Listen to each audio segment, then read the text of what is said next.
Selamat siang menjelang sore. Nama saya Sakti Paratean, itu junior saya. Mungkin sebenarnya saya agak bingung mau cerita tentang apa, karena saya bosan ngomong tentang kerjaan saya.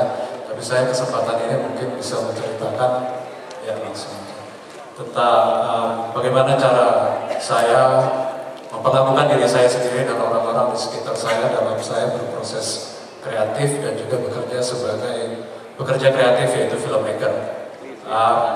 Mungkin saya sebagai filmmaker, tetapi pendidikan saya sebenarnya adalah seorang sarjana ekonomi.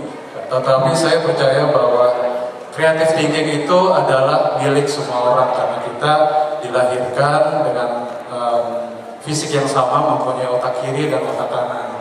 Otak kiri mengajarkan kita untuk berpikir secara analogis, secara teori, sedangkan otak kanan mengajarkan kita berpikir untuk berkreatif. Apabila kita lihat, kalau kita ingat-ingat waktu kecil dulu, kalau kita diminta untuk menggambar pemandangan, pasti gambarnya ini.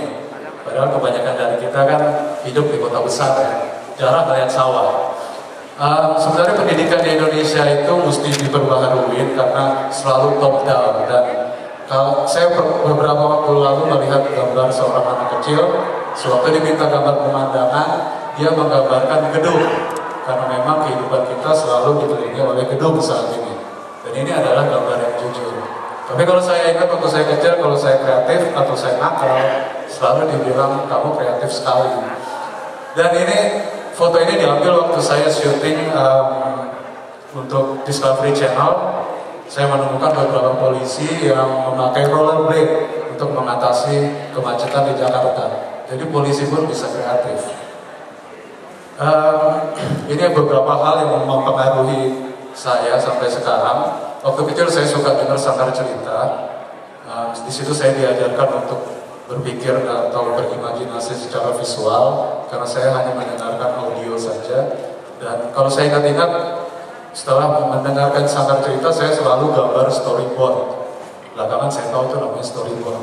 Dan juga ini film pertama yang saya ingat betul, sampai sekarang saya masih kadang-kadang suka nonton, dan ini mempengaruhi saya sampai sekarang, sehingga waktu setelah nonton film ini saya punya keinginan suatu saat saya bisa bikin film.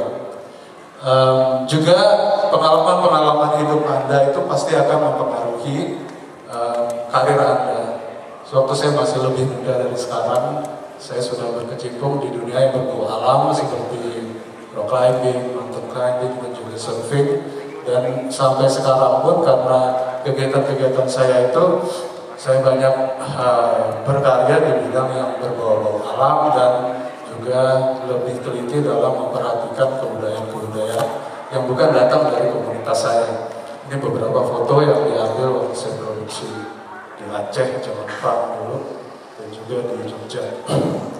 Juga berbuat salah adalah bukan sesuatu yang dosa. Ada yang pernah ingat TV program Big Man? Tahu ya, itu kebetulan kantor saya yang produksi, dan sebenarnya itu gagal produksi waktu penayangan pertama. Tapi di sana saya belajar bahwa kesalahan itu adalah sesuatu learning curve. Dan sampai sekarang pun saya masih mendapatkan kesempatan, setiap mendapat kesempatan saya selalu belajar. Paling kanan itu sebenarnya guru saya yang pertama. Jadi saya sekolah ekonomi, tapi saya jadi asisten kamera di Australia, namanya Tim Jenkins. Dan sampai sekarang juga saya menyadari bahwa kadang kita itu selalu menempatkan diri bahwa kita lebih pintar dari klien kita. Tapi sebenarnya klien kita itu adalah guru kita. Dan juga dari junior-junior kita, mungkin anak kita, karena kita diajarkan untuk berpikir secara simpel. Saya percaya dengan perkataan KISS, keep it simple, stupid. Kemudian make connection. Sampai sekarang juga selain dunia nyata, yaitu workshop, kemudian ini sebelah kanan ada International Young Creative dari British Council tahun lalu. Juga saya berjejaring di dunia maya.